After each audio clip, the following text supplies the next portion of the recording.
besi bamuta Kakondo gundi nkwani kwange otafiri ne bamuzanya akazanyi bajjo muvo oyo Kakonda nti teyasaba maje kozi amaje kakodyo kachibula chibakala shinga kwani ku otafiri e captain defeated yamusiba yamwangula nkofira yamuwangula very dangerous gomanyi timu y'omupiira y'abantu 10 ojiwangula ogede ku Lutamaguzi n'ensereke yakwatibwa kino kiraga ki Lutamaguzi n'ensereke mu kalwa kajja andi mugambye Lutamaguzi yamaze they prefer Lutamaguzi they prefer the devil they know Lutamaguzi gwe baagala ono namayanja obuzibu buli ku secretariat nti yafuna n'akabenje ng'ayina emmotoka emuvaako emabega nti mulimu bilioni 3 azibbi akabenje ke yafuna president bwe yamugamba nti namayanja bakutwala ebweru bakujjanja okugula okwala baagenda naye yajja ku secretariat n'emikko yategera bali bamubba wali sente waliwo sente awo guno omutobye gumanyi gwe obimanyi gwe gumanyi bingi yes because my role is to sit and analyze nti mwe temusobola kutegeera nti eno story eno shocking yeno ya billion 10 era yeno yeyono for next 10 years akubuulira ewo olugodo lugende bwe lwakola solwono when they talk authoritatively you can think that they are highly intelligent naye wa mu propaganda tuchita gundi nicknaming baptism they must informed they must independent newspaper in Uganda independent of who you are not independent of the mafias you are an agent of the mafias really yes ache kibasa kwa anti kubulira basomese gwanga nti every day nzenga somo ninga analyze kakati nkugamba nti nawandika akatabo kange singa bana aba Pistox abe Sudan mbalaba nabo nabawandikako how casual politics ruins countries. Lessons from Rwanda, Kenya, South Sudan. Which year was that?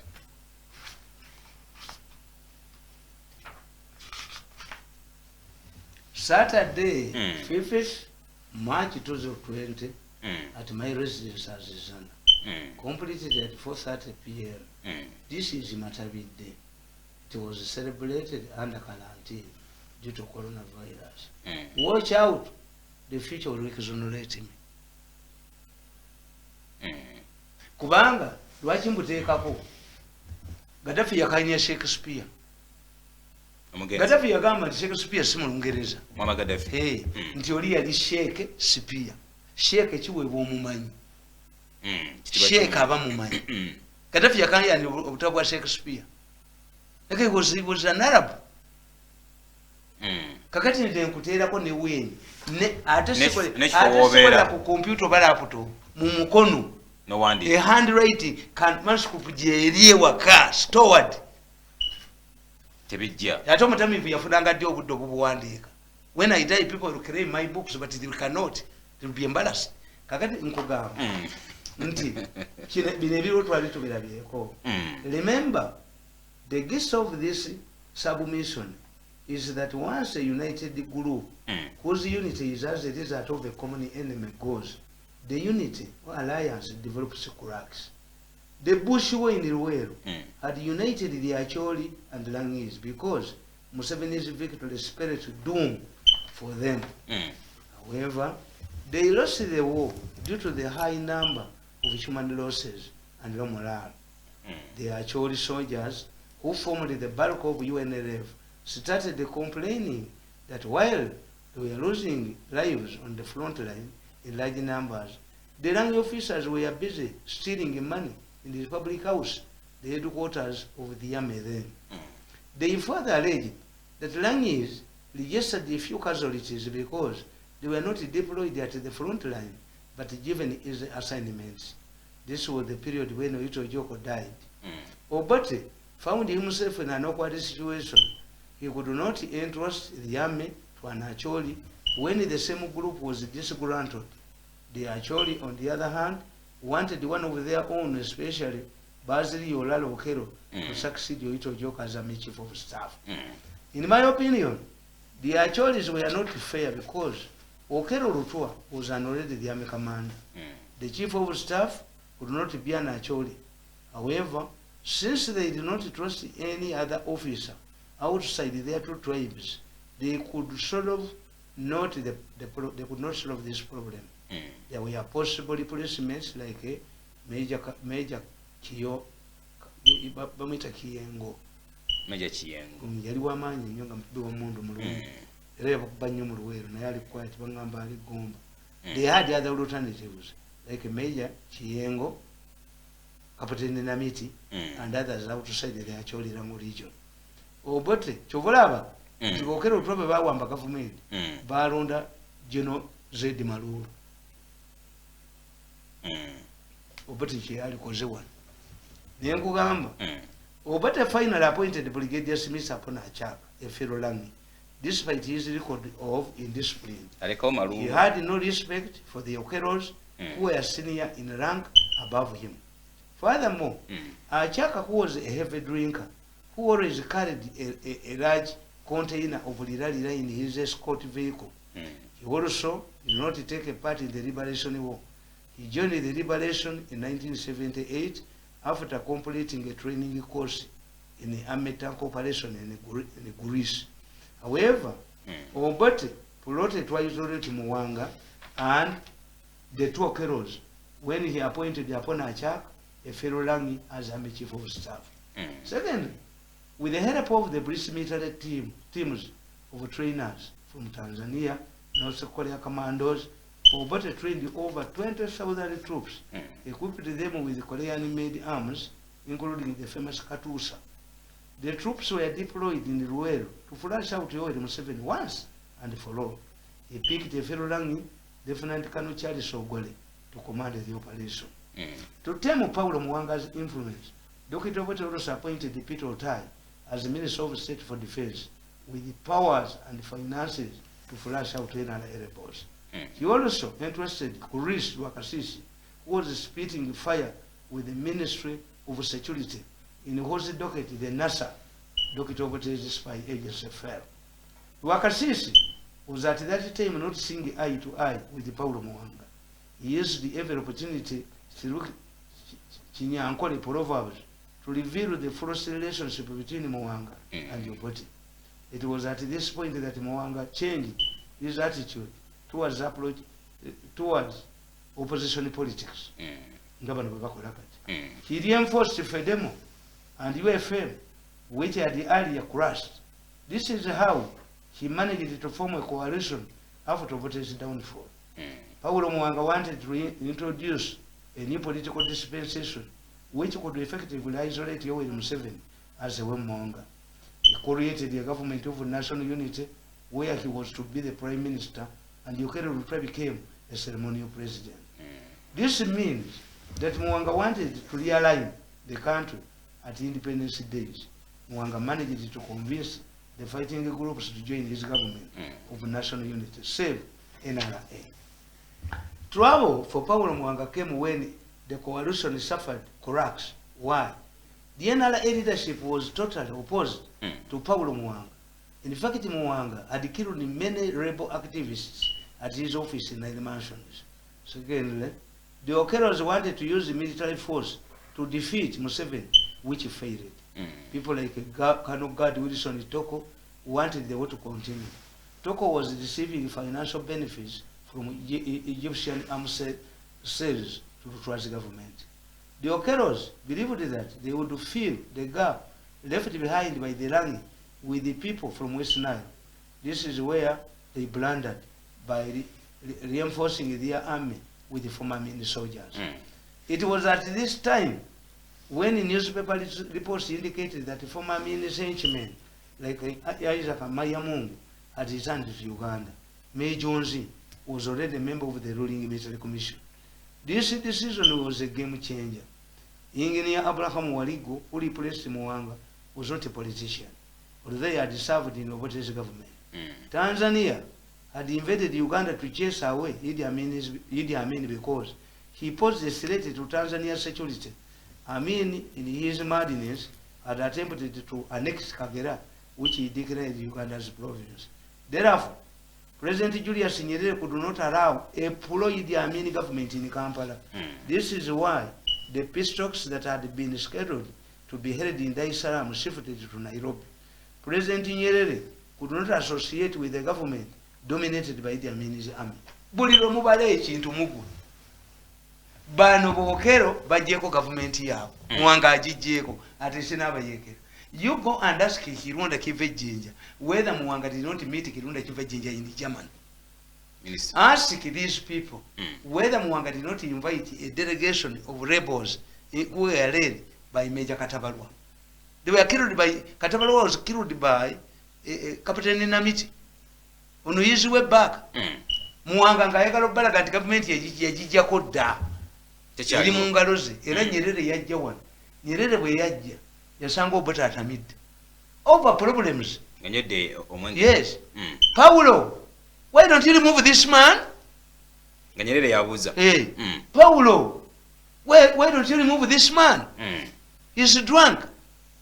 Kaunda came, visited Obote. Nakaba. Obote was already drunk in the morning. Ali mukitebe kya ganga yali. Ekibira kimulemeredde. Situation emulemeredde si Obote oli. Kakati ate bano Nyerere could not allow Paulo Muhango mujjawo. Nyerere invaded Uganda because of Amin. As long as Amin did not threaten Tanzanian security, yali amugumirikiriza emyaka 9.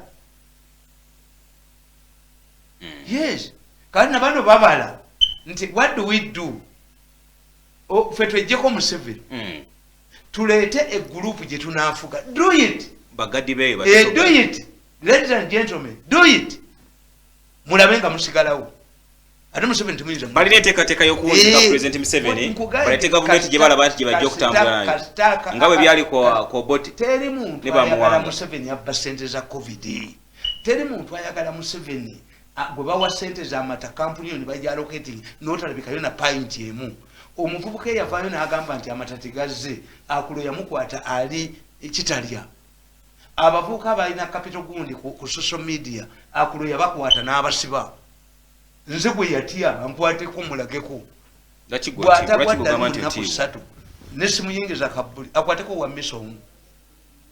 Kuba babadde bamanyi nze baleeta biliyoni 10 ez'ensimbi. Mwenda n'ababuuza what are we buying? Kubanga ono bwe tunaamugula ng'akya supplyinga tapes yawa president information. Ne bahayalinga military intelligence for 6 months looking for my machines. Military intelligence that would be supposed to monitor Bobi Wine in the opposition. They spent all their money on my machines. Ne babakolera report which I have. Nti machines oyo omusajja ziri ku set ye Russia. This is a Russian machine. Kakati bwe banga Russian machine. That's a political a diplomatic hero. Nti abalasha be bampa. This is a Russian machine. Tumene kimugenda kujijja. Mwenda nabaga concentrate on these people. Nibazi bali yako sente until they reach a conclusion. Tomusajja tumwete ni billion ajja kola radio station TV station yabere busy. Tuzimuwe. Naye nali suspicious why. Omu kubo yaleta yasonda sente bakunganya ngamba gulira. Omu kubo nakwata billion 3. Uncle Sam nateka bakunganya 7. Uncle Sam nagatake 3. Nagula ne motoka drones. Drone bajireti ya white billion 10 oluziwezi. Ne drone. Kakati ate mubone muvaamu ekizibu. Ne bagamba group emune egamba tugende tumutte ne sente tuzitwale ate kidde ku bano ngamba wulira. Batekwe mirundi. Nemba wereza message chairman waabwe. Ti what you are planning to do njabatta. Kakati zenesa la magezi gange. Nentweaking omukubo.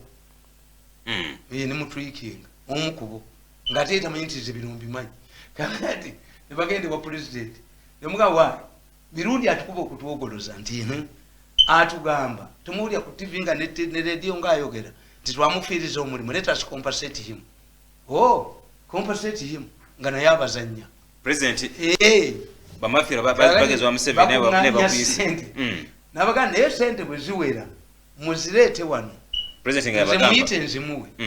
Andi kati mupiririza mwamugobera bwerere nga sente bazikwata biliyoni 10 ngabaganga kati mugamba bole oyo mwagala kumutwala kumunzijako sente muziteeke wano nja muyita nzimuwe nakati bwe yaziteeka bweziri. n'abakuba n'abateeka n'ensimbi ezo tuli ku nsimbi bulungi kati ziri wa muzeeyi wa president ezo simanyi era nze bye bakola byonna mbimanyi to isolate me I know them they are busy on me kyobala nti nze buli kye bategeka nti muyinza omuyita nemuteeka ku task force n'awandika manifesto nze ndi profesa w'e Makerere sikola nammwe tasobola kuwandikago omusajja enazi masters sisobola nze nabawandikira akatabo what will make Museveni fail that what will affect Museveni nenka bawandikira ntu polos nenka ne secretariat nimbawandikira akatabo akalala whether it is an election or wakusimba migongo bachi you are going to face a violence why mwina ababakoleramu kati mweyo list gye bakoze ba mafia kati ye Museveni agamba timukirize n'abatewandiisa balonde era nali bwe bakimukola nekawedde kali obuli babukubira mu New Vision era bamala okutabula Museveni yalondawo mwala wa Mbabazi yalemera ki Museveni is being abamuzanyira ku bwongo the same team. The goodness of these people is that olunaku olw'enkya ke kamifuka NRM twagala tukube toki mu kalulu ako nkugamba bwakafuuse vaawo mpitewo Shema Simbabule mu katabo kange nkugamba NRM today with the veterans and the historical scattered and demolished Museveni missed an opportunity to build a political party for Uganda completely unique from the traditional ones DP and the UPC. Museveni instead maintained the old parties that he thought were politically harmless and posed no threat to him. This led to the emergence of the mafia gang. I pointed out in one of my books that following the 2011 elections, a group of arrogant youths emerged, led by one of Museveni's in-laws. The group created a government within a government, a subterfuge. This group soon became the gateway to State House and the state, and established a mafia-style network within the government. With their influence and proximity to Museveni, they have successfully taken over the entire government. The way this group conducts itself is very alarming. They go by the principle, you are either with us or with them. They also believe that they can use Lieutenant Colonel Nakalema's office to get rid of people in government offices using corruption and replace them with their choice. Bano nabakwata ng'omuntu awa Nakalema ebiragiro goba abantu bonna nga tuteeka mu bafu nga kadi office ne kakuba edige arrested nga mole gafulumya basibidde mu flashback yo yagikolamu ne video. And even if you kill me, nze bagenda okutegeera nga president byatuuseeyo at times n'embassies zibyagala ng'okutta abantu kubatyanga abantu mu malwaliro. Some people will be arrested bali mu hiding. Two serving ministers babyenyigiramu. The hospital was established, a network in hospitals. But once they targeted my wife, era chairman yabagamba ti mukyala wange yaŋŋambye ti mirundi yali akubuulira nga gwe totegeera chairman wa fellowship is not happy. Yagante at times, Yemirundi is attacking us, is exposing us. The real thieves are hiding. Yes. Why do you use? That's why I've written a new book. The politics of Abalusula and the Abanyampi. Yes. The mafia divide you into two groups. Abalusula and the Abanyampi. Umulusula hunts like a dog. Not wali mukama w'inyama namuwako. Bano bagaba wamagumba. Because they cannot allow you to graduate from Murusula to own. These are very rich people. How many billionaires have these people created? Everybody was had the misfortune of working with them. I feel. Ntibakubalukwako ne bamujjawo. Ne baleeta Diana nga bo bamaze okubala ssente. Tocha akulo tocha gye yateeka ku lukwago sigaye giteeka ku nze singa mulamu. N'okwata ne bamutega obutwa ne bamukola singa simula nti temusobola kubika n'okutuusa kati lukaga kyaba temusobola kubika ate lukwago ne bamugamba mbo ajja ate nze n'ontwala mu education ng'abankubye gye bali me I go home and make my bricks and wait for another government. I'm still young. The goodness In politics, the goodness of politics, one, extra time is dangerous. Extra time? Yes. Much very dangerous. Anti, olowooza nti ugonde kaguto okuvuganya muwala wa kuteesa abadde muto nga temuvuganyangako. Extra time is dangerous in politics. Era oyinza okusanga nga Besigye akomyewo kubanga ye Besigye yeekwese ne bakuba Bobi Wine. Tulabe Besigye tunga butala Bobi. Ono ayinza obutatuuka n'akomawo. Besigye n'akomawo. Netumulaba kapapula ke. Nkubulidde. Ati bo kye bakola. Olwo Tracy Bannayuganda bagimuteekeramu. Bamagezi gaabwe ge bakola gali gamu. Nti oyo omwana wa New Vision yakolagananga n'embabazi. Ne bakuba opinion polls nga Kadaga ali waggulu nnyo ne First Lady. Kati gwe tobitegeera nga baagala Museveni akube First Lady akube Kadaga mbabazi ayitewo kakuba ne katuni yakakasajja kadi obintu nga mbabazi akutte ku ttama kisanga atakitte nga Kadaga ali ku 45 gono 3%. Ne bakubali Bukenya ne balijjawo kati nabagamba nti tulina kaddiikuula abiri. Bukenya kuma mu politics. Ate Bukenya yali adiikuula nga netene kisebagala kishidi era nabo Bukenya ne Sebagala bakulozi allies abalupia banda bantu bakumwanjo nnyo babeyambisa ne bavuwala ne bakuma bagala kudda Sebagala lyajja mu delegation conference y'NRM neryogera oluzungu olufu. I was there, I was sent there to spy ningamba lino lifu. In politics is a group game. Sebagala, you killed your future. Sebagala achali ne birozi byasobola kwegwanga na Kenya. Nti Sebagala namulabanga bamu introducing wa Museveni mu conference center. Ngamba bazi bandwani ani kuteesa.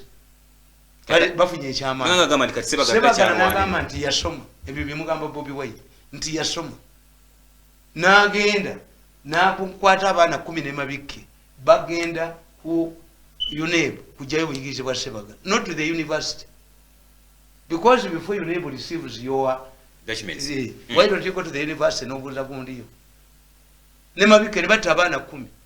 Sebagala naga ntegedde saasoma. Sebagala Bukenya ne sente yazimubbako ne bawa Sebagala sente mbwagenze kusoma. Sebagala yagulawo buki eranda n'atema nnyama tiyesoma yali mukutema nnyama kakati bwa naddira gundi gawuni ya mutowi o education Sebagala ono musomesa ne bagimuweereza mu America e London yajja ajambadde bakomyewo amaze okusoma agirese abagwago bwino yadde gali mugatambuza certificate of attendance wamma mu mwasoma mu amirundi mu mwasoma buno buyigirize tebumala ngoyinza kikante bumala kikuba amanyo kikajje. A man who confesses that has never gone to school. Yes, and the government sponsored him.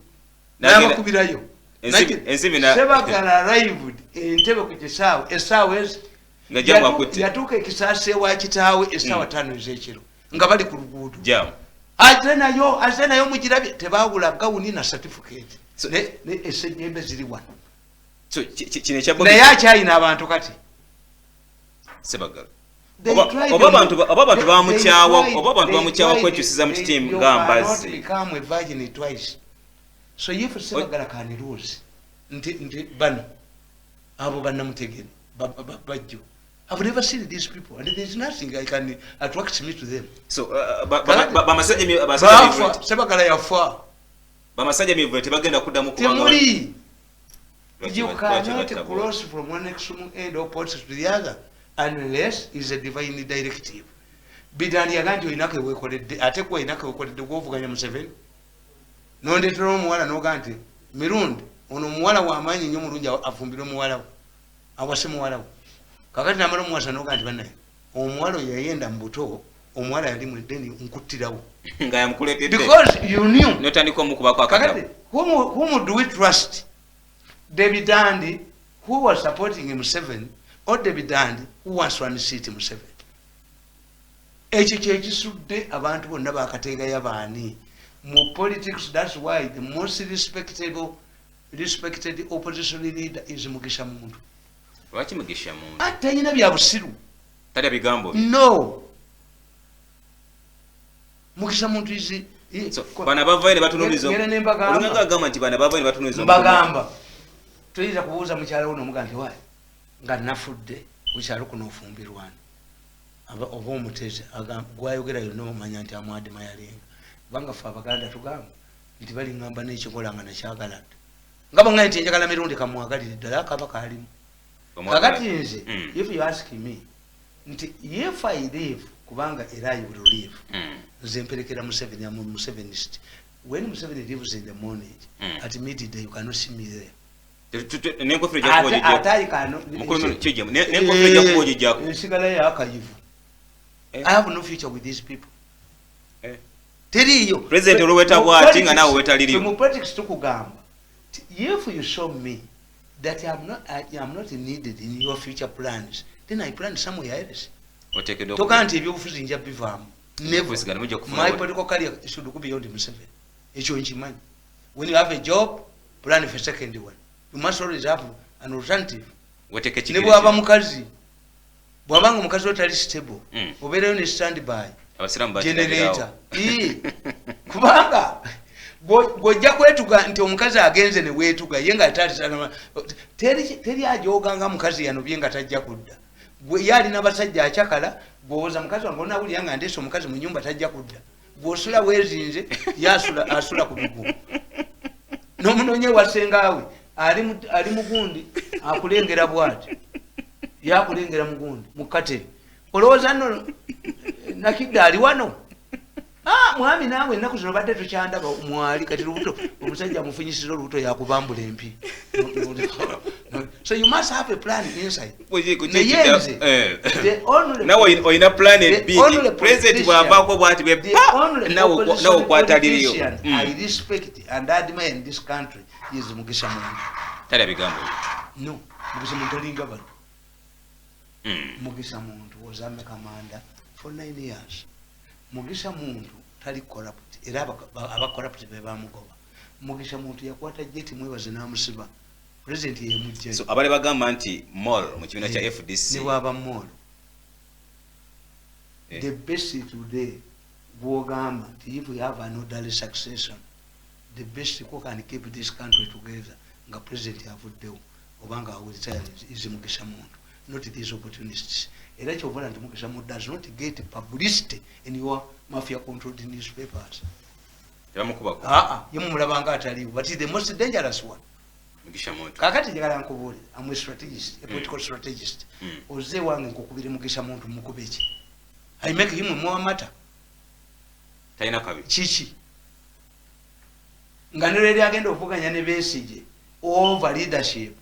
Biye yagaba nanas. The only thing he could afford to give the delegates. Yali pieces of nanas. Muvume kati muvumi nechi. Oyaba nemie. Mugisha Muntu tasobola kubeera na Bobi Wine. Afiramu. Anti Mugisha Muntu. Mugisha Muntu afira wa Bobi. Being a general na yaba manyi. Ti Bobi Wine is a balloon which has been created by these people. Bude bone yabi. Nti Paulo Mwanga yagamba kateke sente mu Fedemu mutabani we n'adumira Fedemu je yasanyawo. N'akomawo n'afuna a new brand. Naga nti nze ndi prime minister. Era olunaku lumu twali mu press conference. Gundi omusajja nejjanga adduka n'agamba Our Excellency, the Prime Minister, Executive Prime Minister, the President wants to talk to you. Gandhi tell him that the Prime Minister is addressing a press conference. Nga Mwanga yagala tulaga nti ayina ki amaanyi. What you better feared to be referred to as Prime Minister. Kuba kyali kimuzayeri. Mutesa mu kitabo kye was always referring you or referring to Obote as Prime Minister. Era kye nabagamba. You don't quarrel where Kabaka is. Let him come out. Never gamba nti omukyalo omu amugamba nti yazadde omwana omukyotala. Immediately she arrived at the airport, omwana we yamubikkula n'abasilencing. Kati where are you going now to talk about the Kabaka? But the Kabaka's incident also tujibuuza. Who received him? Kubemenga ani amureceive it. Katikkiro we yalina omureceive. Anti amureceive it. twatulaze emmotoka nga agenda mu lubiri mu bwe babagoba lwaki totegeera Shakespeare yawandiika n'agamba oli yabuuza muli namugalo serious how does this man receive you these days namugalo nti with courtesy but not friendly gund as of age not with the friendly conversations as of age. Shakespeare agamba you have well described what love cooling. When love starts to sicken and decay, it uses an enforced ceremony. Kati togende ew'omuntu mirundi ng'abaana bwe baakulabanga daddy anka akuyita ng'avaayo no kakati tirabira ku baana. When you're mugagga, I have friends who are rich people. When I ring you 4 times and you don't respond, when you in the past you used to respond, ng'antegeera ekya Shakespeare kye yakola kye yawandiika. When love starts to sicken and decay, it uses an enforced ceremony. Leader ayinza okukulekawo naye nga gwe takyakutuma. Bidandi yagamba beesige byayogera naffe tubimanyi naye abyogereddewa. Yes. Olwo nga balina right forum ne wrong forum.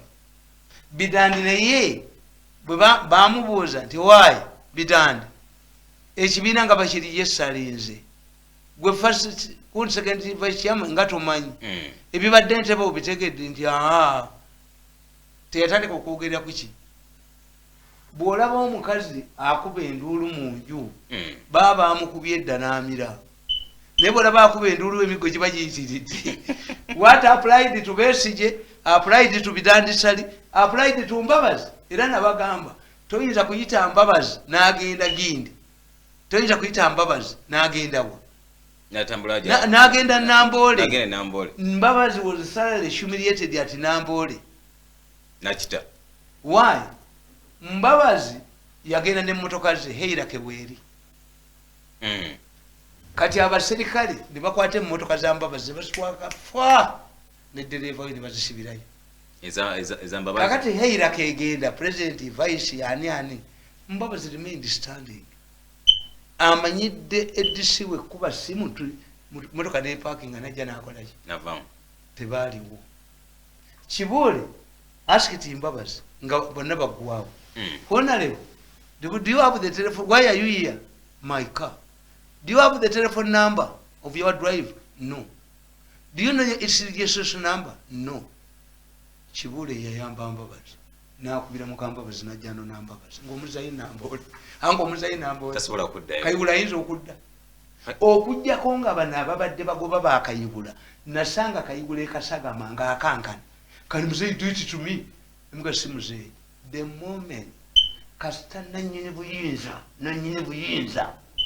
ne Lupia Banda ne Tumukunde kasaba n'amala okugula security cameras ne bafuna emididi gyabwe nga badduka olumala okujuga ne badduka mbwembwa batutte 5 billion zaabwe bazirye bakanyuga ekasasi lusobola gendayo.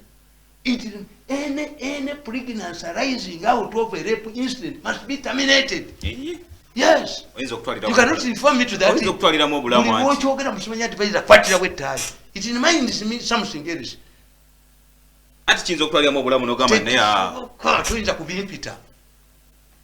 A pregnancy arising out of a rape incident must be terminated. Nsonga za NRM zino. Akamefu kano kagenda kulekawo ekibiina kya NRM. Mulimu mafia eyagala okuyisaamu abantu baayo. The person who would be worried would be Museveni. Nti bo bamumanyi buli wamu. Oyinza n'okusanga nga bwakiwanda baani kati Kiwanda baamulimba bannankabirwa. Kiwanda so. Kiwanda. Minister. Kiwanda Munyampi ne Nankabirwa Munyampi. Kakati bayinza okubanga babagamba nti mumujje mutubuleko gwerekayo. Kakati mumujje munoonya Kalumbu Nankabirwa ajja kubeera prime minister. Kiwanda kakati awo bwe mujje gwonoonya akalulu. Kiwanda era kyabala ekinene. Is it not amazing Nankabirwa to be a chief campaigner of Namuganza? Naye gwe kankubuuze mwe bannamuganza manyi bagundi bannankabirwa ba Kiwanda. If somebody comes to you naga nti mperekere bongeza tugule ennyonyi. Do you go? Nyezo kugamba kakati nze bwe nkanti jangu tugende wawava muno waliyo beze empya. Uyinza okukkiriza. Awonzikiriza kubanga mukwano bwate ne benzo naye omuzimu. Kakati ekyo kikola. Kati gwe nankabirwa olowooza otya okubeera prime minister. Tutunulire ba prime minister ababaddewo. Nze mbadde manyi kino kiwanda yakikozerwa kuba nti balina gundi nti gwe jangu otuulewo kubanga the aim nti by the time nabaga nti Uganda tegenda kuddamu kutereera after this election. Why? Nti bwekye bakoze banoonyeza omusika wa Museveni ale nti alina kuva mu baababbi taata akyaliwo banoonya musika oba ffe katumujja eno naye nga ffe tumufuga tekijja kuba Dos Santos teyamwereetera Mwangola mwali teri muntu n'omu gojja kujooga abantu bakoye bujozi muyina kudduka buddusi oba okulabako kabangali ne galubindizo tewali kino nabange ekibiina kya NRM kigenda kusigala bulere ku nsonga zino and Museveni kati the battle is between the two. Museveni, if Museveni fails to handle the mafias and I am handling them, he's handling them. Bobe bamu defeating, but it was. Kakati okumulira muli agwe ngaba Paulo Muwanga. Ne okuliyetinga wo omulala Bobi Wine gwe banaafuga z'option ezisigaddewo. N'okuga nti buli omuntu bugula ofuna abanyampi nga bannankabirwa n'ofunye omunyampi Kiwanda n'ofuna omunyampi Miyingo nti Miyingo yagenda okunyonyola radio neki nga babalidde sente bali ku faamu zaabwe bafuuwa mikka bali mu Serena bakola ki bali ku wayini kati gwoba munyampi omunyampi is somebody who takes responsibility which he did not do. You were munyampi omurusula is somebody who agrees to operate like a dog. Tiyebwa amalo kuyiga nibamuwa amagumba chairman wa fellowship kyagamba ne Mwenda kyeyayogera naye ate Mwenda bagenze yekiro n'abawandikira an article yafulumye mu red paper jo 2 days ago ku masannyalaze kati ayina endala egenda okufuluma ng'ewaana Lutwama tikati kabagende ku Lutwama owaleya bafuuke public relations gundi bamulyengako sente gumwabadde mutta omukazi yagamba omwana wajjemu olubuto omwana naddukira mu mikwano gye n'aluzaala oba oyina mulosolita okumutuma emugga omwana gwali oyagala ojjemu osigala n'obuvunanyizibwa ng'omusajja emitwe gyammwe gye balowoozesa ti people robots people fools people tebanyiiga enkoko empanga yali egoba enseera ng'egireese egenda gifundiriza omwana yali nenyina n'agikuba ejjinja omwana ng'akuba enkoko naye enkoko yamubuuza nti ti mwana gwe singa obadde musajja mukulu singa obadde gwe ng'oli ku kikomero olina omuwala gw'olize kitaawe n'akomawo singa obadde gwe kakati bano abantu tebalowooza nga Sseggwanga gwe yabuuza musajja nti ng'oby enseera yange nzize njifundiriza ngireeta mu luggya gwe n'okanyuga ejjinja enseera nedduka singa obadde gwe kakati these people tebalinamu tukita empathy we don't say psychology tukita empathy believe put yourself in this man's shoes you are humiliating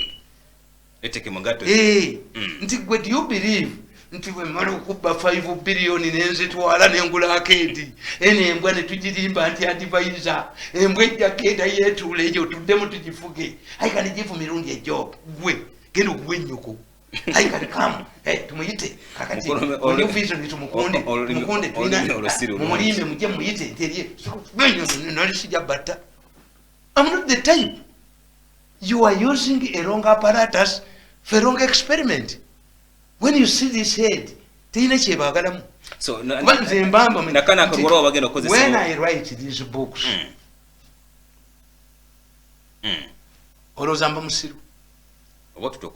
yes, I'm indirectly telling you nti mwali badde mukagula n'okukagula mmwe nti bye muzannya okukola byakolebwako dda binza okuleeta obuzibu mu politics. Omusajja aleeta Moi mu buyinza bamuyitanga Charles Njonjo. Moi kyeyakola Njonjo tekikoleka.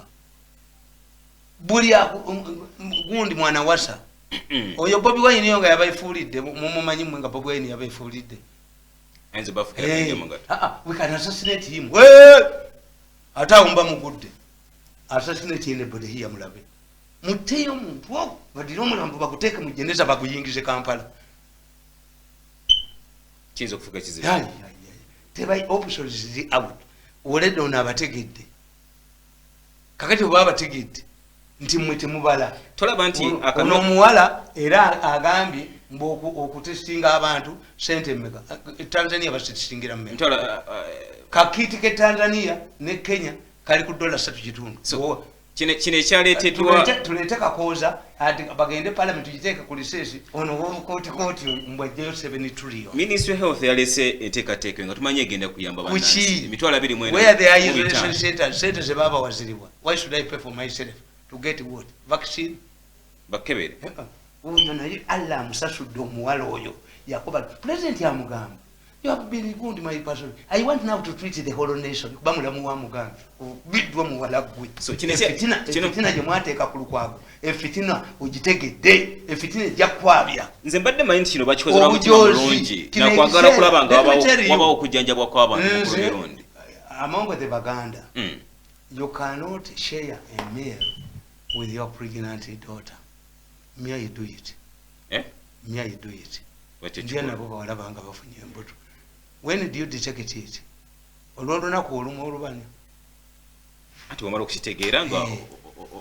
Yes. Kakati bano badayana. This is a pet time day. Babu nyabunya lukwago Diana atulewo. Uyu mulenzi na bekibuga kyonna n'akimalawo. You engage in killing people in hospitals. Ate obujinga bwabwemba buwoza. Tilwaki bwemba kwatako. Nti Eastern Uganda buses zetomeranga mbatwale Lugazi. Did you bring new buses? Do you have an improvement on roads? Why are we not seeing abakazi abafira mu jjana bali musanya bali batuse ku bakazi 20 months? What happened? Did you bring another injection? The moment I exposed it, yali trade. The man, the professor who was doing it, yali chairman wabwe. Ndamaro mulindanga amaze okuba walisti yabwe I'm going to die. Yeje wange na confessing era ne chairman yakimanyi. Chairman wabwe wa fellowship akimanyi. The professor came and confessed to me. Timwana ngenze mbadde mbikola. Naye eddwaliro lyange ndalishinga mbadde ndonyamani oloza tebamanyi tembamanyi kati ngenda bakubira flashback kakati bobe bakola ebintu emitwalo 24 mu 5 kigenda kuyamba okendeza kankubulire okusasanizibwa kwa open up schools today you are going to see chaos. Why? Ebizimbe ebimu tebikyasobola temwabiteekerawo inspection not at all. Bajja ko bayingini abajjako era president atuyambe nga bwe yakoze mu gundi nakebera waya nabaga nti waya za amasannyalaze za aluminium ze bakozesa myaka 3 amayumba gake ezo muzijjewo muze yali sente dali za amasannyalaze ezo ziveeko ezo bamupa president abatulaba ku nsonga zogerako kakati na kino kakati covid naye eno timu yonna egende ebaddewo yonna tufune endala sikuzimbira kweno atukirire ate abaliddawo bali batwala emisinde anti bakyali bato badayana bato bagamba nti eggwanga teririna ssente zikebera bantu ziri ezasooka zakola ki baali baagala another funding ebuze ekyo kibabuulira nti amasomero insi kakoza yabulira wange enziku kakoza disappear the permanent secretary. Education. You have a team to ensure that these buildings remain nga ziri strong mwabi repairing omanyi nti ennyumba eruddewo ogendamu omuntu ewaffe kalungu agamba amasomero bagabbimu amadirisa which means when you are talking about resumption of schools you are opening trouble. Obanga bano abali mu arcade balwana tetulina ssente kakati abazadde babanagenda amasomero basomere bwerere tulabyeyo omwana wa covid-19 omususpect mukima abaana bammwe nga abazadde badduka buli mwana ajje ne kawo omuganike said abaavu enkoko etayira majebike ebyenda bya Urusi crisis chaos is waiting Mukurumiru. over if you open the schools without considering the factors. First of all, there would be an inspection of buildings. That's my big question to you. Kakati ababbi kati sibyogedde kati companies agabbi zigenda kubeera ku standby. Companies agabbi. Tukiwe nti president yakuledde essimu. Ojja kulya kabagamba 90% of the school buildings are not safe nga agabbi gano nga gakola dda gundi zaago. Ate ebizimbe bibadde ki? Ebizimbe bibazimbye ku mulembe guno n'ogenda n'obizinamu amazina g'ekikiga bigu sawundi ebisuula. Ate badde bazimba bigumu. Kakati emyezi 3 mbirimu. We should have an efficient team. Eriko ba parents see unatu babayita babagule ne babawa sente. Have the meeting. Unatwekuze ki okuyamba abasomesa mu COVID? Ngente ekiseera ekyokugula amasomero kinatuka kuba sente tewali. Unatunga ebadde esirise nnyo mu nsonga za COVID. Leaders. Kakati ffe nanyini mufu yakwata awawunya abaana baffe. This is a time when parents ku kyalo bagende bayinspecting building. Is it safe? Ezo bwe ziba tuzeewola to borrow money is not bad. Nesima company gano nga kati bwe bayiyo okubba mu Kampala ono n'obukalo bintu wako mu monitor bw'oli mwavu. Do you get even 10% of the money bano billion 10 z'olwanira gwe mulenzi gwe? Mu page ye nti awandika amagezi. You are an agent of the thieves. If the thieves should give you 10% of the money, you wouldn't be working in a monitor. Abamuli simbagamba separate news from business. Gano si mawulire. The thieves are fighting over 100 billion za Kampala. Nabagambye ab'omu Kampala nti president yakeera ku makya n'abalonda mu muntu wammwe Bugundi omukazi Kanyeke yerugwa kutasobola kutuula mu kaaso naye mwabeena ali mwali mutuddeko ne muwandikira president ebbaluwa nga mumwebaza nti omu ku bantu baffe wamulonda ku bwa minisita no walabyeko amawulire nga gawandikako Kanyeke si waabwe nabaga nti walabyeko mu monitor nga bawandiika 100 days ezoono omuvuka ali mu revenue authority oyo si waabwe si mafia era mawulire taliimu. This is a mafia controlled media. Tebamujanjawaza. Tuli waabwe gwe bajanjawazanga waabwe waliwo ekyokubbawo. This is how low shallow your newspapers are. Nti lwaki tebeeyagala kuba buli solution gy'oleeta bajjajjibba nti we cannot just go era mu ntale ezimu nga mu Angola luddawa before people go back to their villages mu mwafu n'omukisa ti Museveni yakkirizibwa mu kumayininga bitundu naye singa Museveni yali akkiriza mu kumayininga mining temwali abantu tebalivudde mu kampu kuddayo waabwe without mine sweepers ne konite ya mininga why yeti tasomi nga talina geographical gundi okumanya tumayininze wano lwali tutalupupira gundi y'abantu. Mining means you want the enemy to wound. Kakati as you must use a wound, a miner sweeper to clean the area people go there, you need a competent team of engineers abatali bagule to inspect all schools. Tulabemu ebizimbe ebiri stable. 2, we cannot just take there because COVID-19 is here to stay. We have not discovered the vaccine. What we are opening, when we open schools today, we must follow the social distancing and sanitization. Kakati kankubuuza essomero ly'abaana olukaaga bw'oliteekamu social distancing ne sanitization mugendamu abaana bameka? Ekitegeeza amasomero tegamala. Kati UPDF yino bakolera tents. Yes, today mu tents. Yes, you can use tents. Kubanga nze kyembeewuunyaako. Nze kye nava mu kyalo. Ganzi. Bwe mba nagenze ku mukolo si nze nsooka kintu. Ne bwe baabalya mmala kumanya nti omukono ogukwata fooko kwebuliwa. You never see me starting something. Kuba saakulya bintu byammwe ebyo. bayinza okuleta gundi mushroom juice ng'akagaati wakalidde dda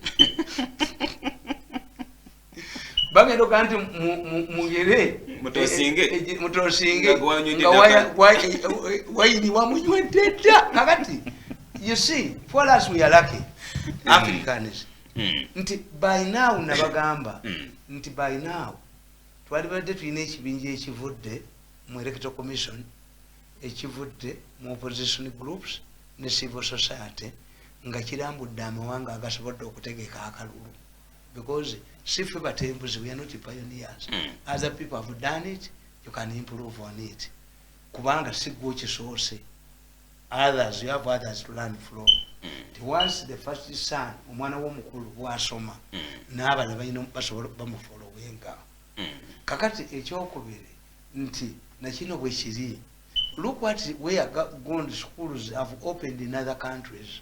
We would have a team. Bamwe abazadde aba Uganda batute Tanzania ogenda maso n'okusomera gamba. Ate kakati Tanzania gye mwaga nti ye Mafuguli yagamba yesomanga busomera mu kati mukola. You are now behind Mafuguli. We should apologize to Mafuguli. Mafuguli did not make his people suffer. The moment you go to Mafuguli, you must go to somebody who has a better. Maybe okugende wa Mafuguli oshimayoji. President yayogera ne Magufuli namuga nti gwe kiti yewo yammeka nti $3 kitolo nakubira Uhuru nga the same ekujani wafe mu dollars simu za Kenya ngeyabano yankaga musa dollar nambuza yowai Uhuru oyina abantu bangi nnyo Kenya has registered 1 million victims of COVID-19 namuga nti wai bwaba bo balabirira President Uhuru information gye wa president nga munna Uganda omusente zimugendako mu isolation center omutali na mmere zijjanja babanna Kenya 50 amusini simine zitugwako yes mukomero nga for you moja Kenya ni amusini mukomero nga tumaliriza ekyabugwa ino kuva na clarification ku nsonga y'obuyigirize bwenga ayano kula male mabirizi tewali muntu yenna mu Uganda kimuteekawo omulamuzi omugezi yabadde Mbale yabigobye yebanga otunulidde bwati n'amanya Bobi Wine n'aba government bebamu. Why do you force yourself into a private radio station? Use the radio station. Radio station yetu bodi ani aganya ogenda. Owembali yabagobi. Nabaga nti kujja konga COVID yakoze. Nakuba kumeza. Ana machiri uyu asana segwanga. Ekyamana weru uyu ayina kutema no wa police. Ati anapolitate wajja kuduka. Kagati nabanu teri mulamuzi mu Uganda. Agenda ku disqualifying Bobi Wine nga yajja mu parliament nga mulabo waliwo ekiseera Faza lwakugamba munaddiini nti tulanga ebirango bitano nga tuga ani amanyi ebibagana okufumbiriganwa ayogera olwaleero oba asirikira eddala tu oyo mabirizi abamukozesa bamanyiddwa ye mabirizi avuma kabaka ye kubanaga nti nze baga nti nvuma Mmengo naye ate nze bwe mba Swaitani ate mabirizi Swaitani nene nnyo kubanga nze ndi Swaitani kisa Katonda bwali ate ye mabirizi ye Swaitani egamba ne Katonda taliwe asobola n'okwokya eggulu ke kagenze okuwabira mu 7 mu East African Court of Appeal ke kasinza abantu kati olwani akozesa mabirizi wakati ya amanyiddwa yakozesa mabirizi mabirizi omukozesa kakati mabirizi bwaba yagenze na gwindi mu Arusha Museveni tatwala yo timu ye Museveni tajja kutwala atonde jeno nani nga bwe bakola nti tulo bagenze kuwaba musango mu London ne batwala n'abavubi bakyali olunaku lumu fetu nonyakole yasasula tewaliwo ekiri nti private nti evunde a presidential handshake is paid by revenue authority bajja kujja manyata mukazi gwe tuli bakutundu okuva Kalamujja tulisigaza nakajiiko nga balukutana baduka da bagamba oyo program kulunaku luli omukulembeze kulunaku luli bwetyo bwegenze abaduka mutunulire nnyo Sembabule if the two remain the race this is the current rule kiki ekiteekeddwa okukolebwa Sembabule what the outcome kubanga kyatutere ne Haji Moses Kigongo ogende Sembabule atanye ensonga Kigongo yagenda naluli Museveni eteekawo Kigongo kindi Sekikubo n'agamba bagana na nga bagenda kukola ki kumalawo ndoolite ezaawa ez'abalwana kubanga bakwata bendera ya NRA otwala Kigongo ku nsonga za security ezitali za party oyinza omutwalayo kati yalagidde police ebakuume yabalekeddeyo abasirikale bameka. This is not a matter to be solved by Kigongo. Security, Kigongo deals with the problems arising out of internal contradictions in the party. Security goes beyond the party. They have to appeal to the Gundi. Anatekedwa kuingira ku njovu ezebbiri wakati wa muwala wa Sam Kutesa ne muganda wa President Museveni. Kugambye nti bw'olaba omukazi abazungu abamawulire bakola bwe bali. Diana yagenda ne Singapore, Prince Charles. Baba ali kumukula abaana babayembe nga Diana bwa wategera nti marriage has collapsed. Fumba bufudde. Nibagati bitu bita byebikiro. Nti when a prison warden we have kamera wansi nakuba salute nasiba obuwoze bwa Mandela obwengatto. This is how the rainbow nation of South Africa was born. If you byebikiro, don't they have Kigongo wa family yabo? These are family members. How can a family fail, the first family fails to have an internal mechanism to solve problems? Wali ochirabye kwewalana. Walabe first family ngeze mu bantu okulwanagana. Yes, nchivamba gamba. The Luwero of yesterday is the symbol of today. Any outcome in the symbol between Kaguta and Kutesa's daughter will have a far-reaching impact on the politics of you. Program omukulembeze w'enkya bweti wegenze n'omukunavo Tamale Mirundi nga tubaganya ensonga ku zibadde zigenda maaso mu ggwanga lya Uganda. Program eno egenda kuddibwamu ku lunaku olwa Sunday okuva ku ssaawa 3 mpaka ssaawa zigenda kubeera 5 ez'okumakya. Era tusange ku YouTube kwe tutugobere ABS TV wamu ne ku Facebook ABS TV Kawala. Nkwagaliza ebisinga obulungi. Siba bulungi, weraba.